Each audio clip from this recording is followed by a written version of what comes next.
Hello everyone and welcome back to Media Meltdown, where I talk about big topics in the media and melt them down so you can understand them better while I fail at video games like always.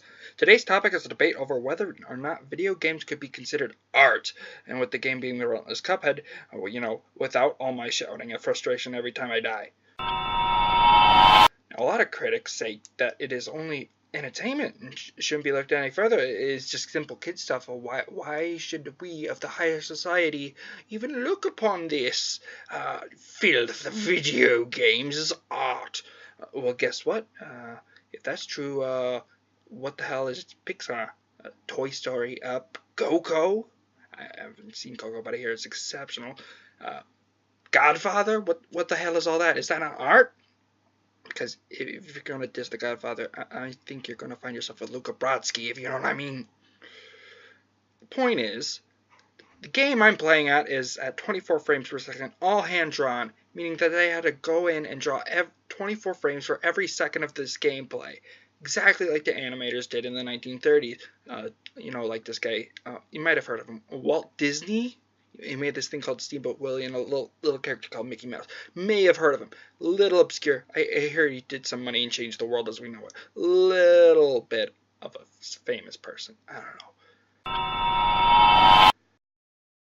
So after that, maybe you're like, oh, well, maybe they can make something that looks pretty. And it might remind us of some of the greatest animation of all time. But truly it does not have any deeper meaning or psychological context. That cannot be true. Well, guess what? It fucking does. For example, Portal 2, they had J.K. Simmons come in and record the audio for the character Cave Johnson. Basically, the character was the owner of a science lab, and they did all sorts of experiments back in the 50s that made him super rich, popular, and all that. And towards the end of his life in the 80s, you can hear him slowly start dying, as well as the fact that by this point he's become so unpopular that he has to use his own staff as his own personal test subjects. And even through all that, he still is fighting for every penny. He still thinks he can change the goddamn world. He still believes in himself. He is that fucking motivated. Roll the audio. All right, I've been thinking. When life gives you lemons, don't make lemonade. Make life take the lemons back. Get mad. I don't want your damn lemons. What am I supposed to do with these? Demand to see life's manager. Make life rue the day it thought it could give Cave Johnson lemons. Do you know who I am? I'm the man who's gonna burn your house down with the lemons. I'm gonna get my engineers to invent a combustible lemon that burns your house down.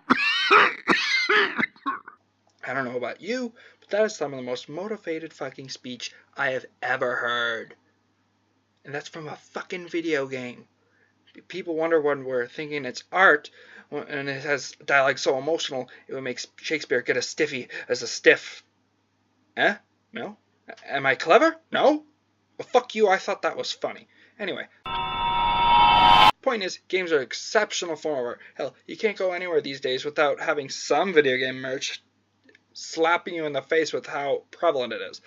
And there's a good reason for that. It's called art. People like stuff when it's good and has deeper meaning.